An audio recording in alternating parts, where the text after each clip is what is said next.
An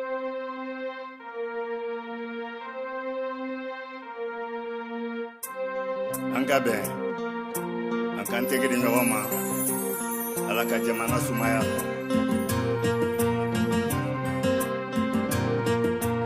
an ka bɛn silamɛw yo a ye to an ka bɛn an ka sabali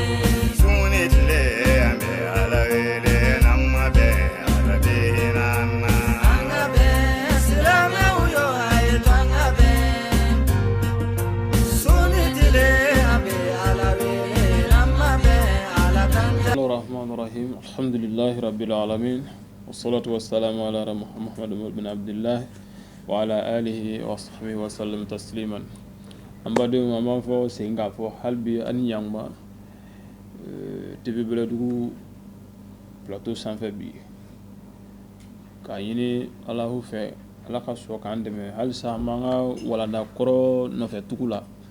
ولا نامي ماملو نوي tubi bunda ya halsa amuru ne fatula ne ya ale faz flana amno wala la to in time ka sase la khanyene Allahu fe fotaw ni keta ala ku ben sahaba ma dina famunya ma ala ka dama jamana ko do ala ku kambe ala ka islamo kambe ya rabbi ma amino me wala jugu kala khanyene Allahu fe ala ka son ka se gondo ga anu bela jele kata ale Allahumma ala ku kaka ala ya kuso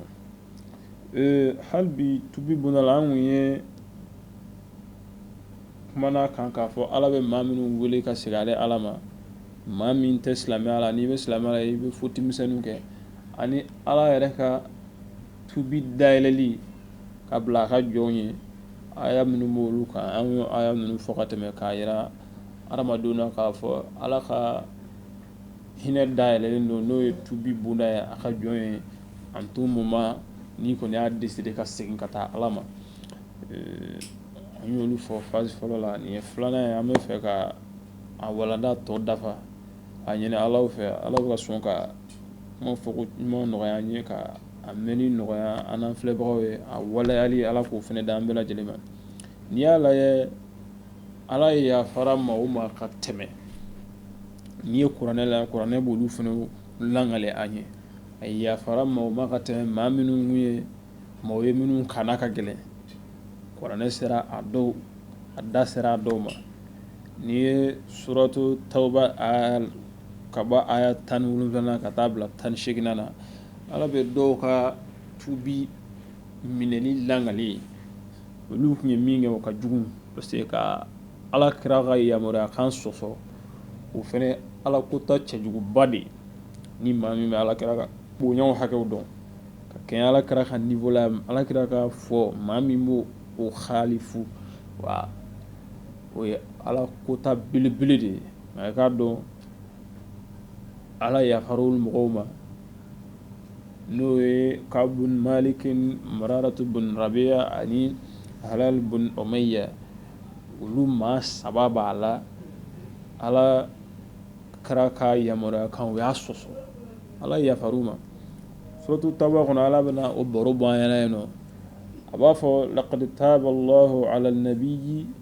wal muhajirina wal ansari allazina tabauhu fi sa'ati al-usra min ba'di ma kadu yazighu qulubu fariqin minhum thumma taba alayhim innahu bihim ra'ufur rahim laku ayi maa dɔw ka tubi minɛ yafara maa dɔw ma ala bɛ kan k'o lakale suratu tawba kɔnɔ ko laqad taba Allahu ala an-nabi ala ko k'ale yɛrɛ yafalen don a ka kira ma n'o ye Muhammad sallallahu alaihi wa sallam ka b'a mana k'a na ala ko yafa yɛrɛ de ye ale ye wal muhajirina ani muhajirinaw ni ye muhajirinaw lajɛ a caman ye bolibatuulankɔrɔw ye ka kɔn silamɛya nali ɲɛ wala ansɔru n'o ye madinakaw ye a caman bɛ ka ko kira ka nali caman ye bolibatulaw ye u tun bɛ boliw bato u bɛ kojugu wɛrɛw kɛ ala kira nalen kɔfɛ u sɔnna kira la ka tugu a kɔ ka fara a kan minnu bɔra o mɔgɔw la ala kira nɔfɛ ka taa Madina ala ko k'a yafar'u ma ka kɔn silamɛya yɛrɛ nani ye kojugu minnu kɛ ani u ye khato misani minnu kɛ hali u bɛ silamɛya kɔnɔ ala ko k'a yafar'u ma wala ansaru fɛnɛ b'o cogo kelen na k'ale yafar'u ma donc ka dɔn maa dɔ bɛ se ka da ko la fɛnɛ n'a y'a ye kuma dɔw la ko a ɲɔgɔn fɛnɛ kɛra donc nin fɛnɛ ala kana ni nin baro in ye kuranɛ kɔnɔ an b'a jigiya k'a fɔ o fɛnɛ bɛ faamu na n'i ye ala ka yafa fɔ maa dɔw bɛ se ka sɔrɔ la mais n'u y'a dɔn k'a ɲɔgɔn kɛra maa dɔw ye o b'u jigi sɛmɛ jigi da la k'a fɔ vraiment anw bɛ niveau min na a bɛ se ka kɛ ninnu minnu ko fɔtɔ filɛ nin ye o dɔw ye bolibɔtɔlankɔrɔw de dɔw tun bɛ min fɛn cɛjuguw min u bɛ yiriba nafolow dun kojugu sifaya bɛɛ ka kɔn kira nali ɲɛ kira nalenw fana u donnen silamɛya la ka sɔn kira ka kumaw ma u kɛra waliyuw fɛnɛ ka kɔn ka saya ɲɛ ala ko ko o muhajirina an'o lansɔrɔw a ko lezina a ko ansɔrɔw ni muhajirina ko don minnu ittaba'uhu fi sa'atil usra minnu tugura ala kira kɔ waati gɛlɛn na silamɛya daminɛ na i kun tɛ se k'a fɔ k'i bɛ bɔ kɛnɛma fɔ ka silamɛya ko kuma fɔ f'a taara se yɔrɔ ye embargo kɛ silamɛw kan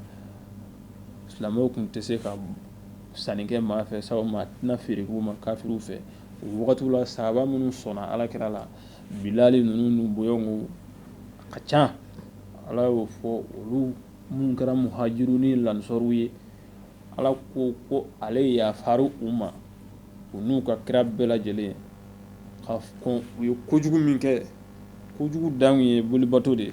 u ye bolibato kɛ a dɔw ye denw faga o bɛɛ kɔfɛ ala ko k'a yafaru ma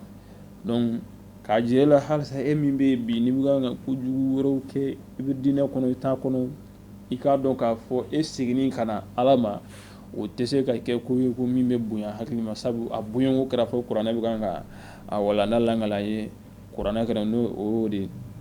ala ko tabawu fi sa'atil usra o sahaba minnu tugura ala kɛra ko waati gɛlɛnw tuma na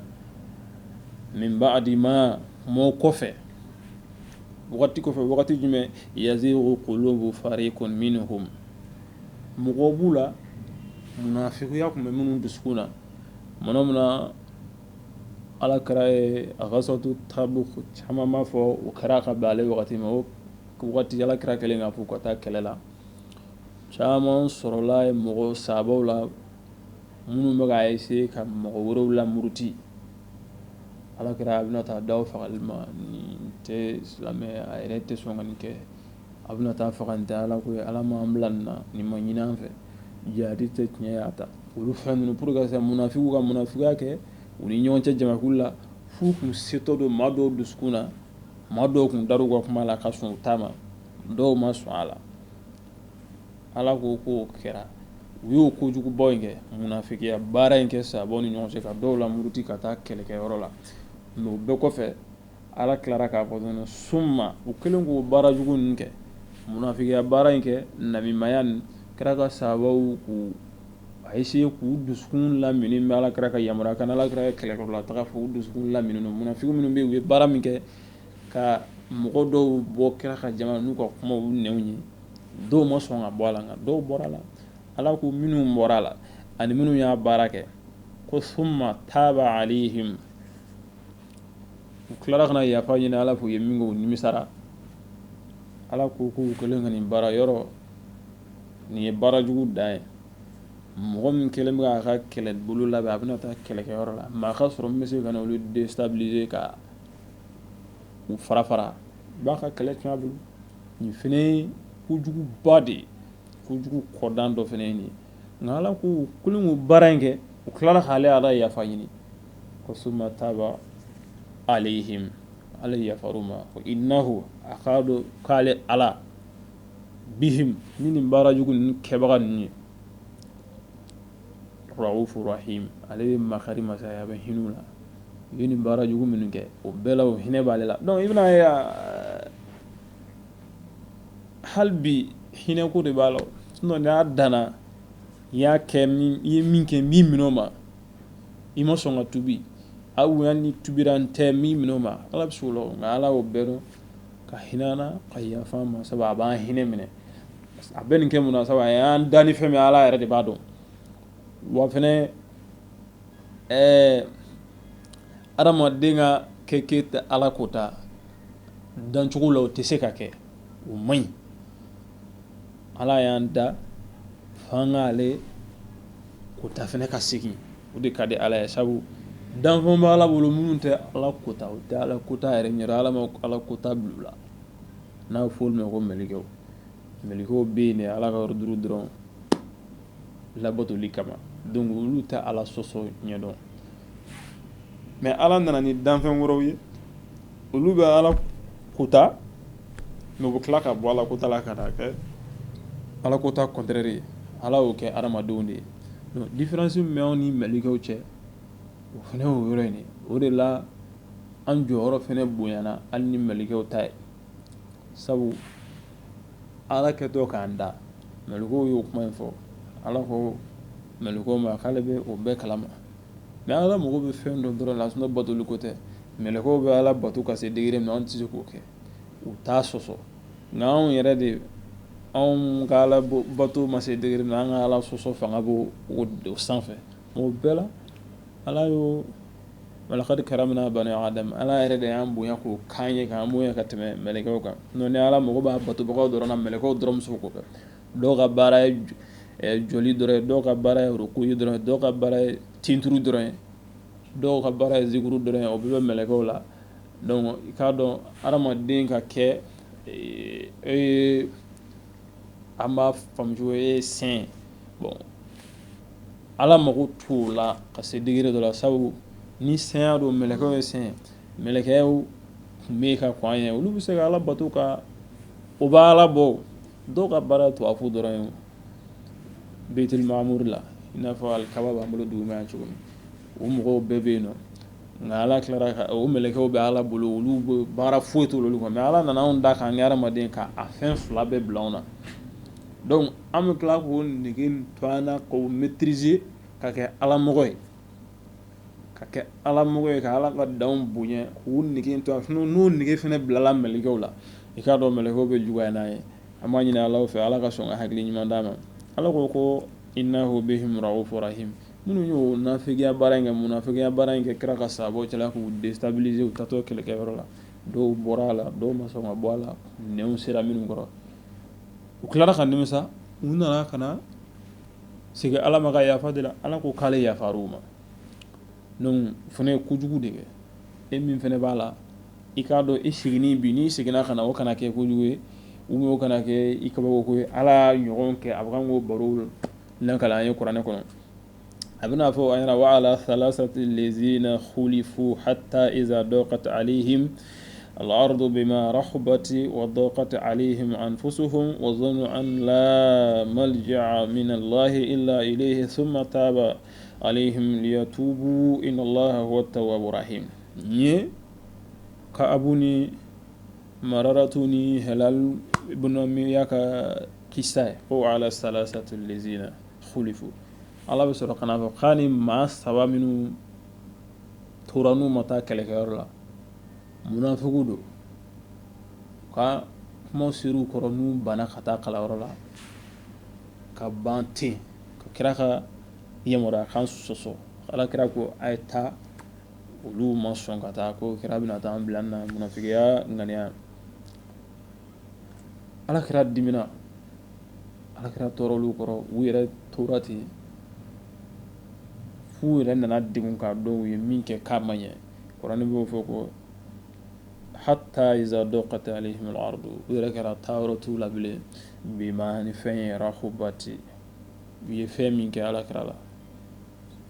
ka ala kɛra janfali ka ban ka taa kɛlɛkɛyɔrɔ la u y'o min kɛ a tilara k'u yɛrɛ gêner u yɛrɛ y'a ye nin kɛ ala ka kɛra la a ma ɲɛ u mana taa yɔrɔ o yɔrɔ muminun b'u a yiru la u ye fɛn min kɛ a ma ɲɛ f'u nana degun t'a dɔn u bɛ taa yɔrɔ o yɔrɔ o yɔrɔ o de fɔ wa daqata alayhim anfusuhum u nana degun n'u yɛrɛ u ma se ka lafiya bilen zone ninnu f'u nana jigin k'a fɔ k'olu yɛrɛ tɛ se ka segin cogo foyi t'olu la bilen ka taa ala yɛrɛ ka hinɛ sabu u ye min kɛ kojugu don ala dimin'u kɔrɔ olu ye halaki ko dan ne kɛ u tɛ se ka segin ka taa ala ma bilen nin ye Kaabu ni Mararatu bun Rabi'a ni bun Amiyya ta ye donc u nana hami u bɛ yala yala dugu kɔnɔna la t'a dɔn u bɛ segin ka taa Ala ma cogo di nka Ala nana lakale u seginnen ka na a yafa ɲini kira fɛ o y'a sɔrɔ kira yɛrɛ kun diminen d'u kɔrɔ k'u refuser après Ala nana a ka kira kibaruya min kɛ k'u accepter u lafiya Ala bɛ sɔrɔ ka n'a fɔ o de la ko summa taaba alayhim u y'o kojugu min kɛ Alakira la Alakira taara n'a fɛn min kɛ ni maa saba n'u tilara ka na segin Ala ma Ala ko k'ale yafar'u ma donc Ala bɛna fɔ ni aya in laban na a ye nin fila min langale maa saba in ka walejugu kɛ Alakira la ani muhajirun ni lansɔrɔw yanni u ka don silamɛya la u ka lahalaw tun bɛ cogo min olu langalelen k'a fɔ aya in laban na ko liyatubu innallaha huwa tawwabur rahim donc maa min fɛnɛ bɛ ninnu ka cogo la a kɛra ka kɔn i ye diinɛ ka kuma mɛn walima i yɛrɛ bɛ diinɛ na i ye cogoya dɔ kɛ min man di Ala ye ou bien i bɛ cogo dɔ la man di Ala ye kana fɔ est-ce que Ala na yafa ne ma bilen ninnu ta in mɛnni kɔfɛ i k'a dɔn sabu n'u ye janfa kɛ Alakira la ka janfa kɛ silamɛya la ani fɛnɛ maaw b'u la minnu yɛrɛ ka kɔn silamɛya ɲɛ yanni Alakira k'a ka cili daminɛ dɔw tun bɛ Ala sinaw bato dɔw tun bɛ kojugu wɛrɛ kɛ dɔw y'u denw faga riba nafolo dun binganiw dɔw ka baaraw tun y'o ye mais u nana segin Ala ko k'ale yafar'u ma donc n'i fɛnɛ b'o cogo la i ka segin ka na Ala ma innallaha huwa tawwabur rahim a ko yan tuguni k'ale de ye tawwabu ye ale de ye tubi minɛ baa ye ale de ye hinɛ masa ye donc e b'i sigi k'a ye ja Ala ka hinɛ ka bon ka ɲɛsin adamadenw ma an fɛ adamadenw ma kana sabu a y'an kanu k'an bonya n'an ka danfɛ tɛ anw ka jeni o man d'a ye donc o de la an mana walijugu kɛ cogo cogo a ye nin dayɛlɛ an ye ka taa fɛ Ala bɛna a fɔ duguma tuguni suratul Imran aya 135 na ayatu min ayati rajai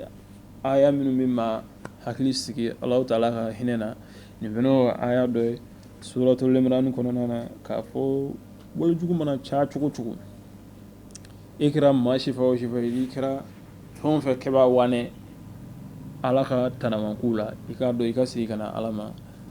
Ala mago b'o de la a bɛ n'o fɔ an ɲɛna suratul Imran kɔnɔ a ko wallazina iza fa'alu fahishatan aw zalamu anfusahum zakarullaha fastaghfiru lizunubihim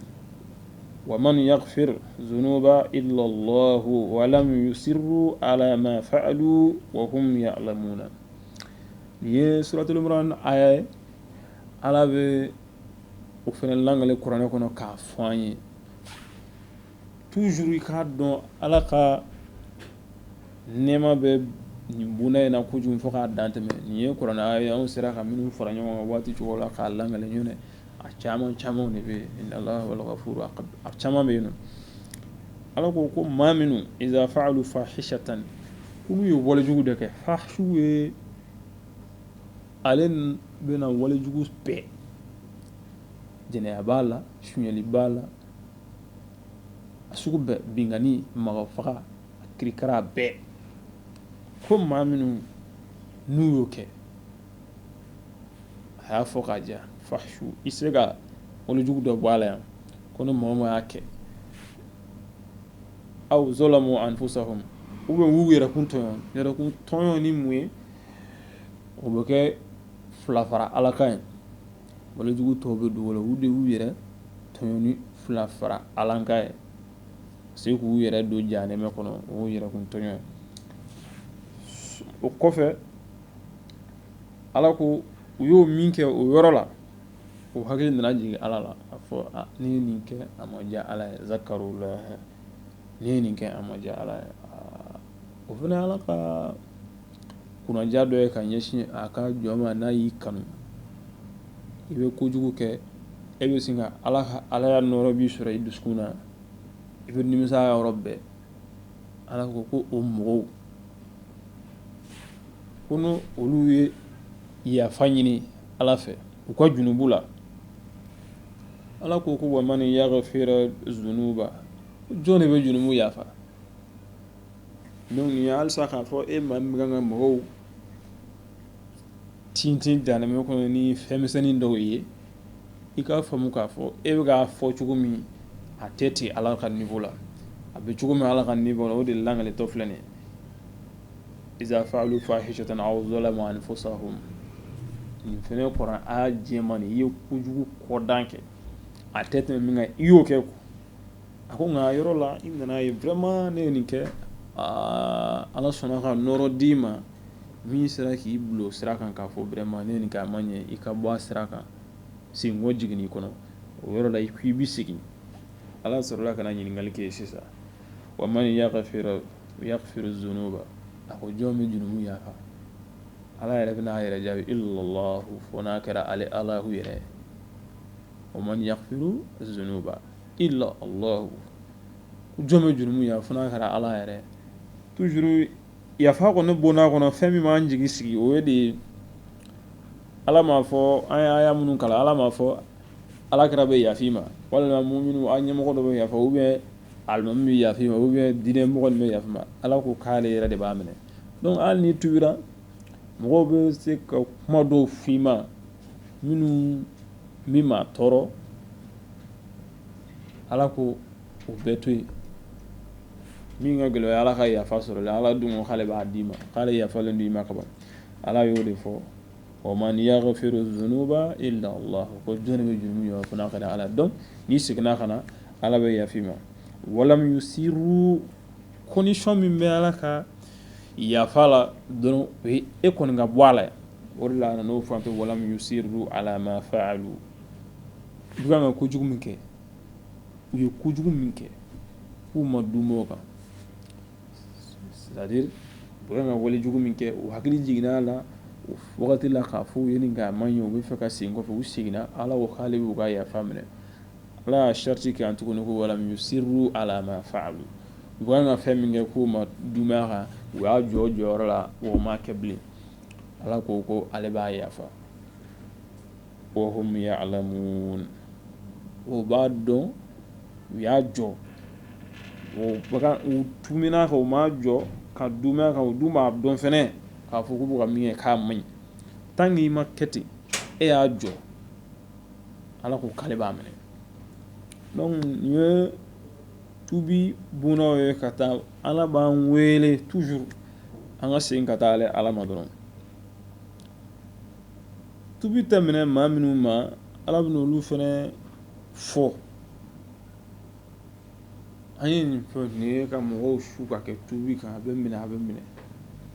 nka ala nana fɔ kuranɛ kɔnɔ fɛnɛ fɛn dɔ bɛ yen n'i kɔni b'o kɛ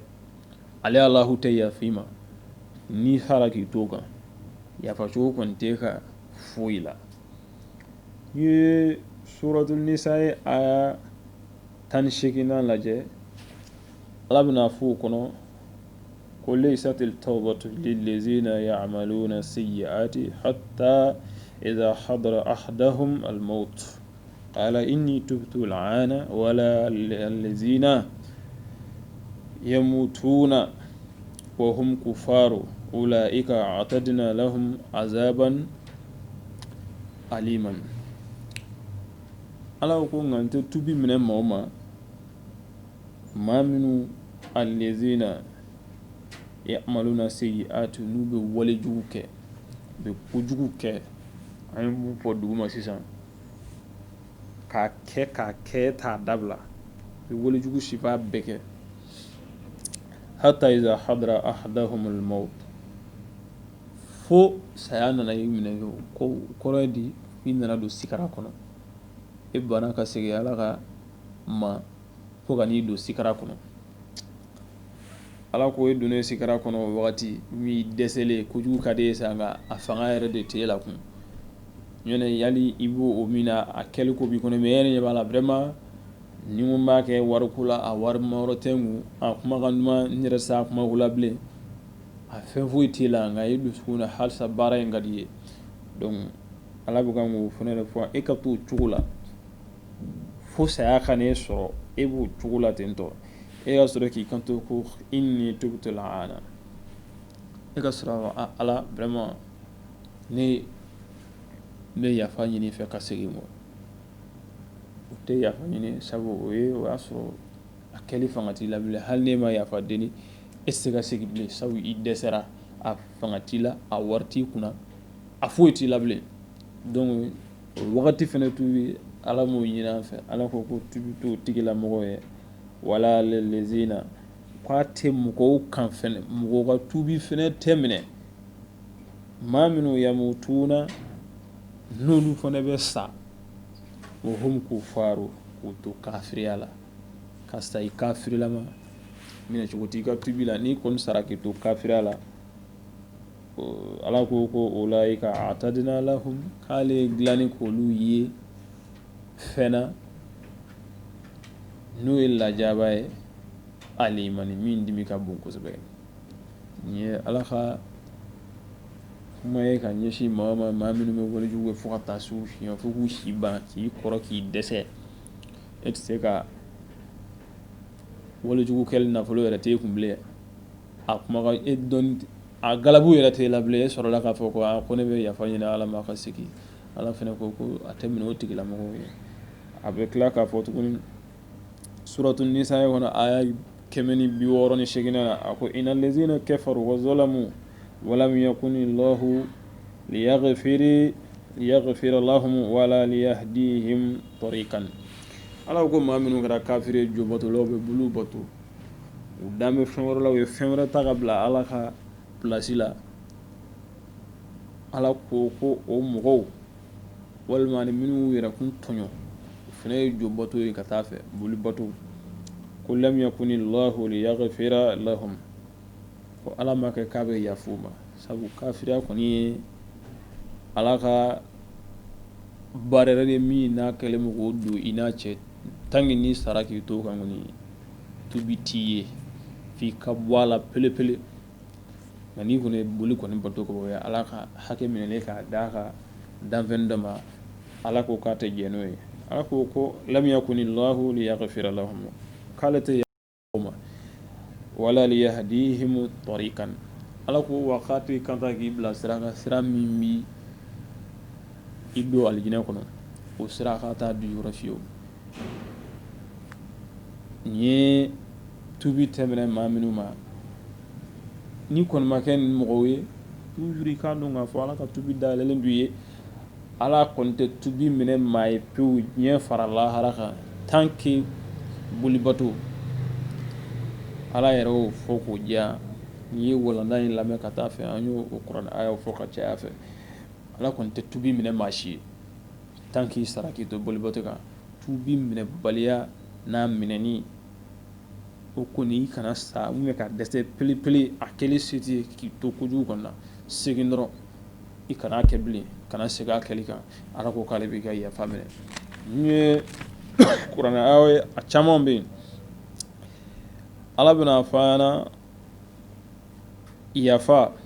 hali bi suratu nisa kuma na ale fɛnɛ kan ka caya ala bɛna fɔ an ɲɛna wa ma arsalna min rasulin illa liyuti'a bi'iznillah walau annahum iz zalamu anfusahum ja'uka fastaghfaru laha wastaghfara lahum الرسول لوجدوا الله توابا رحيما ni aya in fɛnɛ ni ye suratu nisa aya 64 ye i b'a ye nin na fɛnɛ mɔgɔ ka yafa ɲini i ka seere ɲini yɛrɛ la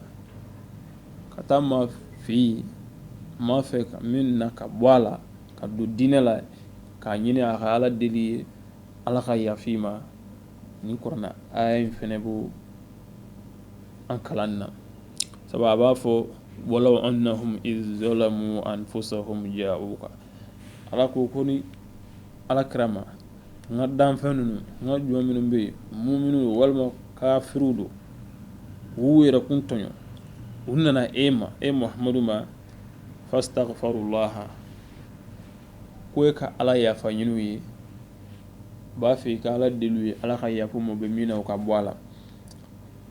ala ko wastaghfara lahum rasulu ko ni ala kira yafa ɲini ala fɛ u ye lawajadu llaha tawwaban rahiman ko ala be yafuma ma yira ka fo nyika almami mi dame dina nyama mina ka wuli ka sama vraiment ne nana ne be kan ke me fe ka boala no mi be boli bato mi wi foti do ke cena ne kuma nge me morala ma nyini fe ka do ke ala ka yafama ni ko na ay ma an kalona ka fo ko fene qualité bashi sabu ala kira yere kerefe mo kuma ke ala yere ko fana qur'an kono ka fo nun nana ala kira makika ala yafa nyinu ye ala yafa delu ye ki ba soro ne ala me yafuma sabu kale ala de yafa masa hine masanu ala kono me ladil aya o kacha lama kunche ni aya mu we aya suratul hud aya 7 ala kono ma geleya amma wa nastaghfiru rabbakum ثم توبوا إليه يمتعكم متاعا حسنا إلى أجل مسمى ويؤتي كل ذي فضل فضله وإن تولوا فإني أخاف عليكم عذاب يوم كبير ala kɔni ko ni aya na hudu kɔnɔna la a ko an kɔni ka tobi ka bɔ kojugu la an ka segin ale ala ma ala kɔni b'o ɲini an fɛ bilasirali la a b'o kɛ k'an ka walanda kun cɛ a ko a ye yafa ɲini ala fɛ a ka segin ka taa a tigi ma summa tubu ilayhi a ka yafa ala ma wale min a k'a jɔ ala ko kuran kɔni y'o kɛ yumati'ukum mata'an hasana ala kɔni y'o k'ale bɛ an ladamu ɲɛ in kɔnɔ yan damu ko ɲuman na ila ajalin musamma fo ka taa se i ka lajali laban ma n'o ye i ka sikara laban yɔrɔ ye n'i sɔnna ka segin ala ma k'a ta o la fo ka taa se i ka saya ma ala ko yafa b'i ye ɲuman bɛ sɛbɛn i ye i kan ka hɛrɛ o hɛrɛ sɔrɔ i ka tubi kɔfɛ ala ko k'a b'a bɛɛ d'i ma fo ka taa se i ka saya ma wa yu'ti kulla zi fadlin fadlahu ala ko a bɛ bonyatigi bɛɛ niyɔrɔtigi bɛɛ ka niyɔrɔ d'a ma o cogo la a ko wa in tawallaw a ko nka n'a kɔdun ka ban ka segin ala ma ka yafa ale ala ma a ko fa inni akhafu alaykum azaba yawmin kabir ala ko k'ale yɛrɛ bɛ ka siran a ye o la a banni ka tubi ka segin ala ma k'ale bɛ ka siran aw yɛrɛ kan don min lajaba ka bon kosɛbɛ ni ala yɛrɛ ko k'a bɛ ka siran an kan o la o kɔrɔ o lajaba ala yɛrɛ de b'o hakɛ dɔn k'a ɲini ala fɛ seginni ka taa ale allahumma ala k'an kɛ ko mɔgɔ ye mɔgɔ minnu bɛ se ka sɔn ka jɔ u ka kotaw la k'a dabila ka segin ale allahumma nin kuma ninnu ka kɛ kuma ye ka don an hakili fɛ ka taa faamu ni dusukun ye ka baara kɛlu nɔgɔya ni sinfow ye ala k'an ko mɔgɔ ye ala k'o nɔgɔya an ye ala k'o k'a ka ala ya kama wagati y'an sɔrɔ yan walanda kun cɛla ka bɛn nin fɛnɛ ma an b'a ɲini ala fɛ waati wɛrɛ ala k'o nɔgɔya an ye ala ka yafa an ma ala ka yafa an bangebagaw ma ala ka yafa an jɛɲɔgɔnw bɛɛ ma ala ka yafa ka danfɛnw bɛɛ ma ala k'o k'a ka ala ya kosɔn an bɛ jamana min kɔnɔ ala k'a suma ala k'a suma ala k'a suma ya rabbi ala k'a suma ala k'a suma ala ka garizɛ ɲuman d'an bɛɛ ma teleso na a dɛmɛbaw n'a fɛ ala ka kɔrɔta d'a ma ala ka kɔrɔta d'a ma an bɛ a ɲini ala fɛ ala ka sɔn k'o dugawu jaabi an ye ala k'o k'a ka mɔɔ ɲumanw kosɔn ala k'o kɛ ala kira kosɔn bijahi shekh ibrahim sam ربنا آمنا بما أنزلت واتبعنا رسولا فاكتبنا مع شاهدين يا مصرف القلوب صرف قلوبنا يا رب العالمين صرف قلوبنا على طاعتك اللهم صل وسلم على طاعة الحق بالحق كنز العظيم فادتك منك إليك إحاطة النور المتلسم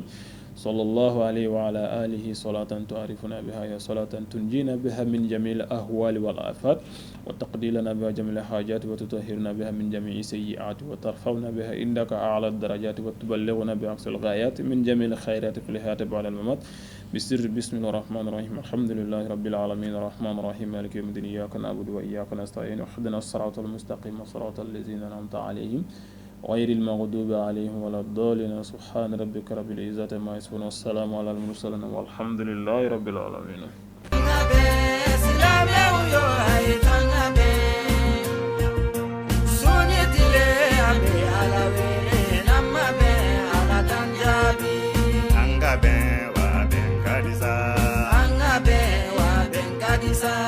Anga be jamaka sumaya